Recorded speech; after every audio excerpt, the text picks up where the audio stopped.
According to hooks லா என்ன சொல்லுது? Stress is directly proportional to strain அப்படின்னு எழுதலாம். கரெக்டாக?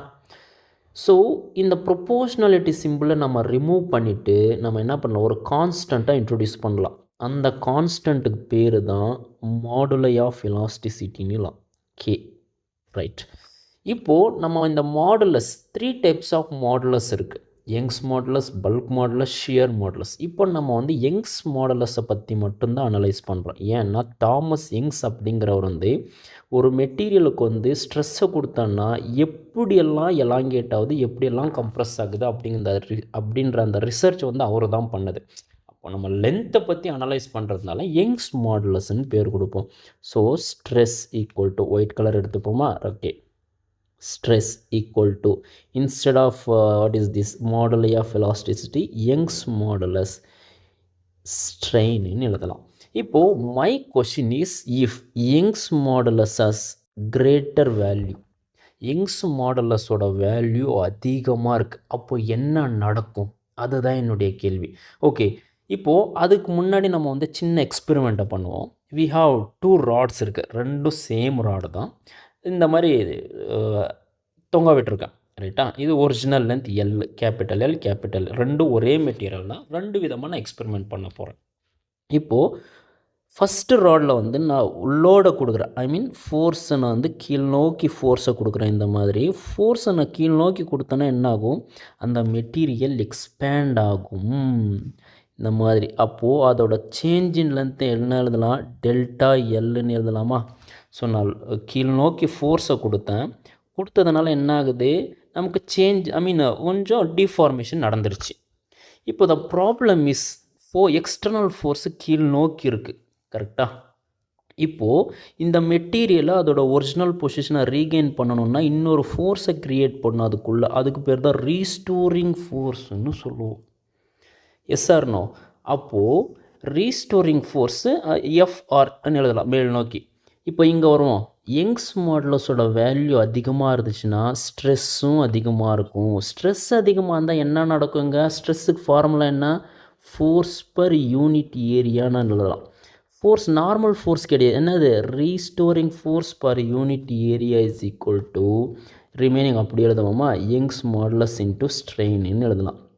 இப்போது யங்ஸ் மாடுலஸோட வேல்யூ அதிகமாக இருந்துச்சுன்னா ரீஸ்டோரிங் ஃபோர்ஸோட வேல்யூவும் அதிகமாக இருக்கும். அப்போது இந்த மெட்டீரியலை எக்ஸ்பேண்ட் பண்ணுறது ரொம்ப ரொம்ப ரொம்ப கஷ்டமாக இருக்கும். விச் மீன்ஸ் அந்த மெட்டீரியல் குவைட் ஸ்ட்ராங்காக இருக்கும். ஸ்ட்ராங் அப்படிங்கிறத வந்து அந்த மெட்டீரியலோட ஸ்டிஃப்னஸ் அதிகமாக இருக்கும். Got the point? அப்போ நான் என்ன சொல்ல வரேன்? யங்ஸ் மாடுலஸோட வேல்யூ அதிகமாக இருந்துச்சுன்னா ரீஸ்டோரிங் ஃபோர்ஸோட வேல்யூவும் அதிகமாக இருக்கும். அப்போது அதுக்கு ஹை எலாஸ்டிக் ப்ராப்பர்ட்டி இருக்குதுன்னு அர்த்தம். அந்த மெட்டீரியலை வந்து எக்ஸ்பேண்ட் பண்ணுறது ரொம்ப கஷ்டம். ரைட். இந்த சினாரியோ, இந்த மெட்டீரியல் எக்ஸ்பேண்ட் பண்ணுறாங்க இல்லைங்களா, இதுக்கு பேர் டென்சைல் ஸ்ட்ரெஸ்ன்னு சொல்லுவோம். கரெக்டாக? Tensile stress. ரைட். இப்போது ரெண்டாவது எக்ஸ்பெரிமெண்ட் வரும். இப்போது நான் எக்ஸ்பேண்ட் பண்ணேன். இப்போ நான் என்ன பண்ண போகிறேன்? கம்ப்ரெஸ் பண்ண போகிறேன். இந்த மெட்டீரியலை மேல் நோக்கி ஃபோர்ஸ் கொடுத்து இதை அப்படியே வந்து என்ன பண்ண போகிறேன்? கம்ப்ரெஸ் பண்ண போகிறேன். ரைட். இப்போ நான் எக்ஸ்டர்னல் ஃபோர்ஸ் மேல் நோக்கி கொடுக்குறேன்.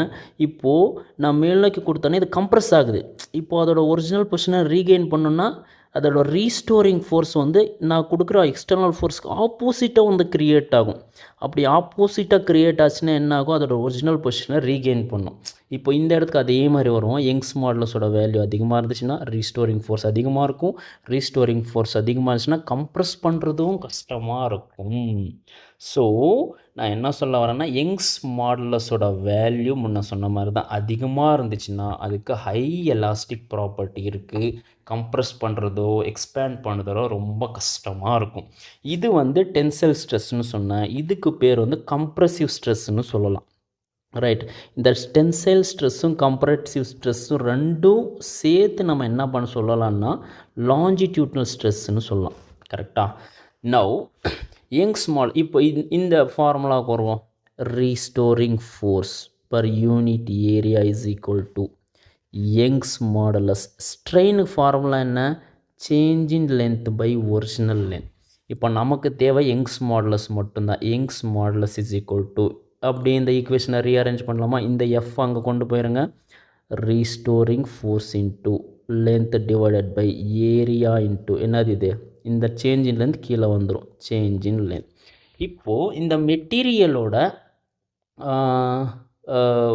ஷேப்பை பொறுத்து இந்த ஈக்குவேஷனை நம்ம மாற்றி அமைக்கலாம். எப்படி? ஃபார் எக்ஸாம்பிள் எகெயின் இந்த ஈக்குவேஷனை ரீஅரேஞ்ச் பண்ணுறோம் பாருங்கள். Young's modulus is equal to force. ஒரு வேளை இந்த ஃப்ரீயாக ஹேங் ஆயிடுச்சுன்னா கீழே நோக்கி கிராவிடேஷனல் ஃபோர்ஸ் இருக்கும். எஃப்க்கு பதிலாக நம்ம என்ன பண்ணலாம்? எம்ஜி. அந்த ஒரிஜினல் லென்த் அப்படியே எழுதிப்போம். டிவைடட் பை, ஒரு வேளை நான் வந்து சர்க்குலர் ராட், அந்த சிலிண்ட்ரிக்கல் ராடை நம்ம யூஸ் பண்ணோன்னா, ஸோ ஏரியா ஆஃப் சர்க்கிள் என்னது? Pi r square.